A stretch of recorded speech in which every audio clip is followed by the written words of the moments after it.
Hi friends, this is Shomojit Bonik and welcome to another new video from my channel Biomed Kid with Bonik.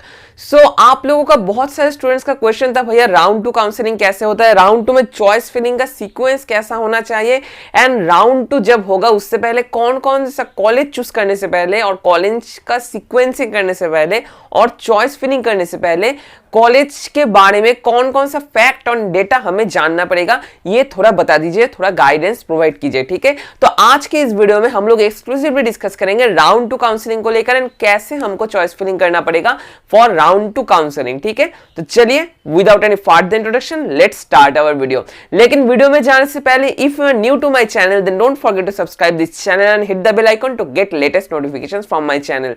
And description box में देखिए NEET 2021 aspirants के लिए एक separate WhatsApp group है and Telegram channel है जहां पर हम लोग रेगुलर बेसिस में आपको टारगेट देते हैं एंड ऑब्वियसली टेस्ट प्रोवाइड करते हैं फ्री ऑफ कॉस्ट। ठीक है, तो आप लोग नीचे डिस्क्रिप्शन बॉक्स से उन सब लिंक से ज्वाइन कर सकते हो एंड नीचे कुछ टेस्ट के लिंक भी दिया हुआ है, वो भी आप लोग ज्वाइन कर सकते हो। तो चलिए guys without any further introduction let's start our video. तो आप सभी लोग जानते हैं ऑल इंडिया का राउंड 2 काउंसलिंग ऑलरेडी कंप्लीट हो चुका है रिसेंटली। ठीक है, 1 से 2 दिन के अंदर अंदर ऑल इंडिया का राउंड 2 काउंसलिंग कंप्लीट हो चुका है।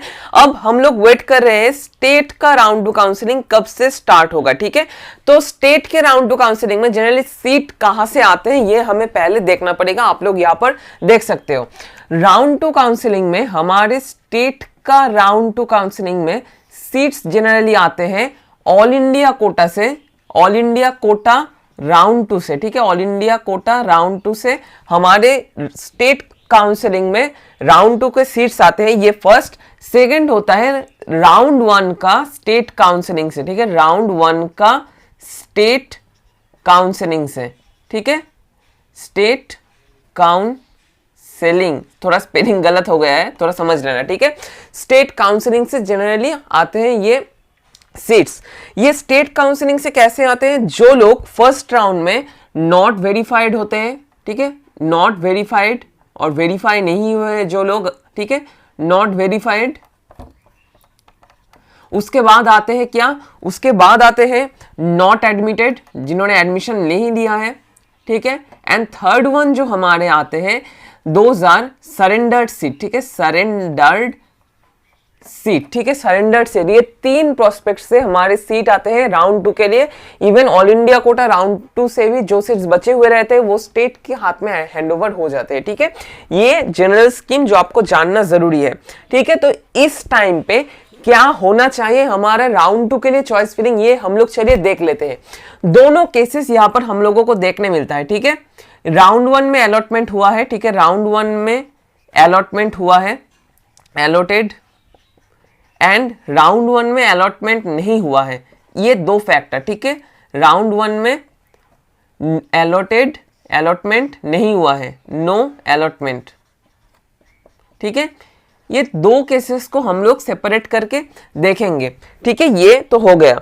यहां पर जनरली आपको कैसे चॉइस फिलिंग करना पड़ेगा। अगर मैं सोच रहा हूं आप लोगों का राउंड 1 में कोई एक पर्टिकुलर मेडिकल कॉलेज हो गया, जैसे मालदा मेडिकल कॉलेज हो गया, लेकिन आप लोग जाना चाहते हो किसी घर के सामने वाला कोई एक मेडिकल कॉलेज में आप लोग जाना चाहते हो, मैं सपोज करता हूं रामपुर हाट में। ठीक है, रामपुर हाट में, तो आप सभी लोग जानते हो रामपुर हाट, ऑब्वियसली रामपुर हाट का कट ऑफ मालदा से कम जाएगा।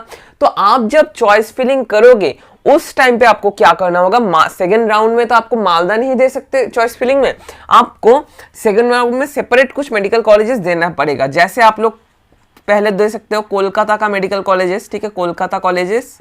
ठीक है, फर्स्ट। सेकेंड में आप लोग जो आपका सीक्वेंस है बर्धमान, बांकुड़ा, जेएनएम करते करते आपको ये जो मुर्शिदाबाद, मेदिनीपुर, इन सबसे पहले मतलब जो मेडिकल कॉलेज आप लोग नहीं चाहते हो उनसे पहले आपको देना पड़ेगा क्या? मालदा मेडिकल, मालदा नहीं, रामपुर हाट मेडिकल कॉलेज। ठीक है, रामपुर हाट, क्योंकि रामपुर हाट का कट ऑफ जनरली ऑब्वियसली बहुत सारे मेडिकल कॉलेजेस से लो जाएगा। एंड आपको ऑलरेडी बताता हूं मैं क्या चीज, आपको बताऊंगा एक चीज में कि रामपुर हाट को आपको दूसरे बहुत सारे मेडिकल कॉलेज के ऊपर देना पड़ेगा, ताकि जब आप आपका जो सर्वर देखेगा कि आपका रामपुरहाट हो जा रहा है तो आपको रामपुरहाट ही वो लोग देंगे, ठीक है। कभी ये मत करना आप लोग रामपुरहाट में जाना चाहते हो रामपुरहाट को आप एकदम लास्ट में दे रहे हो, ये कभी मत करना, ठीक है। तो ये तो बता दिया मैंने अगर आपका अलॉटमेंट हो चुका है, ठीक है। लेकिन अगर आपका अलॉटमेंट अभी भी नहीं हुआ है तो क्या करें? तो आपको मैं एक प्रेफर करूंगा जो हमारा जनरल स्कीम होता है कोलकाता का मेडिकल कॉलेजेस, ठीक है, कोलकाता का मेडिकल कॉलेजेस, ठीक है। उसके बाद बर्धमान, बांकुड़ा, उसके बाद आप लोग जो जाना चाहते हो यहाँ पर एनबीएमसी और जेएनएम और जो हमारा है मेदिनीपुर, ये सेम लेवल पे लाई करते हैं। मेदिनीपुर और ईएसआईसी ये सेम लेवल पे लाई करते हैं। आप लोग अगर इनमें जाना चाहते हो तो इन सब पर्टिकुलर मेडिकल कॉलेज के बाद आपको देना पड़ेगा, ये सेम लेवल पे बिलोंग करते हुए मेडिकल कॉलेज। इसके बाद आप लोग दोगे अगर आप लोग मालदा और मुर्शिदाबाद जाना चाहते हो, मालदा और मुर्शिदाबाद। इसके बाद आप लोग दोगे क्या, आपका जो प्रेफरेंस है न्यू मेडिकल, मतलब 2019 में जो मेडिकल कॉलेजेस ओपन हुए थे 19 मेडिकल कॉलेजेस, ये आपको देना पड़ेगा। और उसके बाद जो न्यू है पुरुलिया मेडिकल कॉलेज आपको देना पड़ेगा। ये स्कीम में बता रहा हूं जो लोग सिर्फ और सिर्फ गवर्नमेंट एमबीबीएस सीट होल्ड करना चाहते हो, ठीक है। यहां पर मैं एक बार भी प्राइवेट के बारे में नहीं बता रहा हूं, ये थोड़ी देर बाद 1-2 मिनट बाद में प्राइवेट मेडिकल कॉलेजेस को कैसे चॉइस फिलिंग आपको करना पड़ेगा एंड कौन कौन सा फैक्टर आपको दिमाग में रखना पड़ेगा चॉइस फिलिंग के टाइम पे, ये मैं बताऊंगा। एंड बीडीएस के बारे में भी सेम वीडियो में बताऊंगा एंड वीडियो को इसलिए अंत तक देखना, ठीक है। तो ये आपने समझ लिया कैसे आपको ये करना होगा। इसके बाद आते हैं खूब बहुत सारे जनरलाइज्ड क्वेश्चंस में कि राउंड 2 का जो होता है, राउंड 2 का काउंसलिंग अटेंड कौन कौन लोग कर सकते हैं। बहुत सारे स्टूडेंट्स का ये भी क्वेश्चन होता है राउंड 2 का ये जो काउंसलिंग है जो स्टूडेंट्स ये अटेंड कर सकते हैं 2000। फर्स्ट कौन है? जो फर्स्ट राउंड में ऑलरेडी अलॉटमेंट ले लिए हैं एंड एडमिशन हो चुके हैं वो लोग। सेकेंड जो क्राइटेरिया है राउंड 2 में पार्टिसिपेट करने के लिए, that is newly registered candidates, ठीक है, न्यूली रजिस्टर्ड कैंडिडेट्स जिनका न्यू रजिस्ट्रेशन हुआ है। थर्ड क्या है क्राइटेरिया, अगर आपका अलॉटमेंट फर्स्ट राउंड में अलॉटमेंट अभी भी नहीं हुआ है, अभी भी अगर आपका अलॉटमेंट फर्स्ट राउंड में नहीं हुआ है तो वो लोग ऑब्वियसली राउंड 2 में पार्टिसिपेट कर सकते हो। लेकिन बाई चांस से अगर आपने फर्स्ट राउंड में सीट आपका अलॉटमेंट हो चुका था लेकिन आप लोग वहां पर रिपोर्ट नहीं किए थे एंड आप लोग वहां पर एडमिशन नहीं लिए थे तो आप लोग राउंड 2 में कभी भी पार्टिसिपेट नहीं कर सकते हो। ये बहुत इंपॉर्टेंट फैक्ट है जो आपको जानना जरूरी है। जो नेक्स्ट ईयर नीट दोगे उन लोगों के लिए भी ये जानना बहुत जरूरी है। ये तो हो गया हमारा फर्स्ट क्वेश्चन। इसके बाद आते हैं हम लोग सेकेंड क्वेश्चन में। अगर हम लोग राउंड 2 में देखो, अगर मैं सोच रहा हूं आप लोगों का मालदा और डायमंड हार्बर हो गया है, ठीक है, तो अगर आपका ये मेडिकल कॉलेज हो गया है एंड आप लोग यहां पर ही सस्टेन करना चाहते हो लेकिन आपने ऑलरेडी राउंड 2 के लिए यस ऑप्शन को क्लिक कर दिया था एंड आप लोग इस टाइम पे ये दुविधा में हो कि मैं तो इस मेडिकल कॉलेज में रहना चाहता हूं तो मैं क्या राउंड 2 में जा कर सकता हूं और चॉइस फिलिंग करूं या ना करूं, आपको मैं प्रेफर करूंगा आप लोग अगर राउंड 2 में कोई भी चॉइस फिलिंग नहीं देते हो तो दैट्स ऑलवेज सिक्योर, क्योंकि अगर आप लोग राउंड 2 में कोई चॉइस फिलिंग ना ही दो तो सर्वर कोई भी कॉलेज चूज नहीं कर पाएगा एंड आप लोग जिस मेडिकल कॉलेज में हो उस मेडिकल कॉलेज में ही आप लोग परसिस्ट कर सकते हो। ये एक इंपॉर्टेंट फैक्ट है जो आपको जानना जरूरी था, जो सेकंड क्वेश्चन था हमारा। एंड थर्ड क्वेश्चन जो मोस्ट इंपॉर्टेंट क्वेश्चन है, बहुत सारे स्टूडेंट्स का ये क्वेरी होता है कि राउंड 2 में अगर मेरा अलॉटमेंट हुआ है, राउंड 2 में अलॉटमेंट होने के बाद राउंड 1 का अलॉटमेंट जो प्रीवियसली हो गया था वो क्या रहेगा या नहीं रहेगा। यहां पर इंपॉर्टेंट फैक्ट मैं आपको बताना चाहता हूं कि अगर आपका राउंड 2 में हो जाता है एक पर्टिकुलर मेडिकल कॉलेज में, मैं सोच रहा हूं आप मालदा में थे, आपका डायमंड हार्बर में हो गया, आप लोगों का मालदा का जो अलॉटमेंट था वो कैंसिल हो जाएगा, आपका सीट ऑलरेडी ट्रांसफर हो जाएगा डायमंड हार्बर में। ये एक इंपॉर्टेंट फैक्ट और डेटा आपको जानना जरूरी था। बहुत सारे स्टूडेंट्स का ये क्वेश्चन होता है एंड वो लोग क्या दुविधा में पड़ते हैं, ठीक है। ये तो हो गया हमारा entirely for government MBBS seat. इसके बाद हम लोग देख लेते हैं कैसे हमें प्राइवेट स्टेट कोटा को रखना पड़ेगा and BDS colleges and homeopathy colleges को हमें चॉइस फिलिंग में रखना पड़ेगा, ठीक है। तो चलिए वो भी हम लोग देख लेते हैं।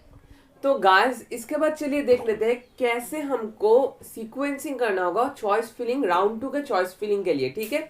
तो यहाँ पर बहुत सारे स्टूडेंट्स का क्वेश्चन होता है भैया स्टेट कोटा एमबीबीएस कैसे हम लोग चूज करें, हम लोग स्टेट कोटा बीडीएस कॉलेजेस कैसे चूज करें, state quota MBBS and BDS को किस सीक्वेंस में सजाए ताकि हम लोग अच्छा खासा एक मेडिकल कॉलेज परस्यू कर सके, ठीक है। तो इस जगह पे हम लोग उसको लेकर ही डिस्कस करेंगे।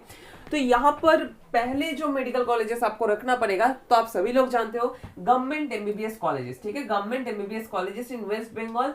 गवर्नमेंट एमबीबीएस के बाद आप लोग state quota in private MBBS और प्राइवेट मेडिकल कॉलेज ये भी दे सकते हो, और गवर्नमेंट एमबीबीएस के बाद आप लोग दे सकते हो गवर्नमेंट बीडीएस कॉलेजेस, ठीक है, बीडीएस कॉलेजेस, ठीक है। ये दो तो हमारे हो गए। तो इसके बाद हम लोग देखेंगे अगर हमारा गवर्नमेंट एमबीबीएस और गवर्नमेंट बीडीएस में नहीं होता तो हमें क्या state quota in private medical colleges में जाना चाहिए, एंड सीक्वेंसिंग कैसे हमें करना पड़ेगा, ठीक है। एक सेपरेट वीडियो में मैं आपको in detail private medical colleges के बारे में इन डिटेल बता दूंगा वेस्ट बंगाल में, so don't worry about that. लेकिन यहाँ पर एक छोटा सा फैक्ट आपको समझाना बहुत जरूरी है, ठीक है। तो जो फैक्टर को हमें सबसे ज्यादा ध्यान में रखना होगा कोई भी state quota private medical colleges को चूज करने के बारे में, दैट इज वो है 3 factors. First one, course fees कितना है 5.5 ईयर्स में, मतलब 5.5 साल में हमें कितना कोर्स फीस और कितना फीस पेमेंट करना पड़ेगा उस पर्टिकुलर प्राइवेट मेडिकल कॉलेजेस में इन स्टेट कोटा, ठीक है। तो अगर इस जगह पे जनरली हम लोग देखें तो देख सकते हैं 16 to 21 लाख के आसपास आपको 5.5 ईयर्स में जनरली पे करना पड़ता है, ठीक है। 16 to 21 लाख के आसपास आपको पे करना पड़ेगा 5.5 ईयर्स में। ये फर्स्ट फैक्टर। सेकंड फैक्टर है हमारा क्या, अफोर्डेबिलिटी। आपके फैमिली मतलब आपका पापा आपका मम्मी क्या उस चीज को और उस फीस को अफोर्ड कर सकते हैं, एंड अगर आप लोग अफोर्ड कर सकते हैं तो obviously I will encourage you to pursue state quota in private, ठीक है। थर्ड जो फैक्टर हमें देखना पड़ेगा, बहुत स्टूडेंट्स ये सोचते हैं कि पहले कोई एक गवर्नमेंट मेडिकल कॉलेज नहीं हुआ तो state quota private medical colleges में चले जाते हैं, लोन ले लेते हैं, एंड लोन में डॉक्टर बनने के बाद ऑब्वियसली इंटरेस्ट के साथ पे कर दूंगा, तो वो भी आप लोग कर सकते हो। तो लोन का क्या स्ट्रक्चराइजेशन है, आप लोगों को किस बैंक से लोन लेना पड़ेगा, एजुकेशनल लोन में क्या क्या प्रॉफिट है नहीं है, ये भी आपको देखना पड़ेगा for choosing state quota private medical colleges. And most important thing, कोई हिडन फीस है या नहीं है, एंड अगर आपका कोई ऐसा भैया और दीदी है जो उस पर्टिकुलर मेडिकल कॉलेज में और private state quota private medical colleges में पढ़ता है, उनसे थोड़ा बात कर लीजिए और अथॉरिटी से बात करके आइए उस पर्टिकुलर मेडिकल कॉलेज में स्टेट कोटा के लिए, ठीक है, ताकि आपको एक एक फीस स्ट्रक्चर एकदम क्लियर हो जाए, ठीक है। ये एक इंपॉर्टेंट बात था जो आपको जानना जरूरी था।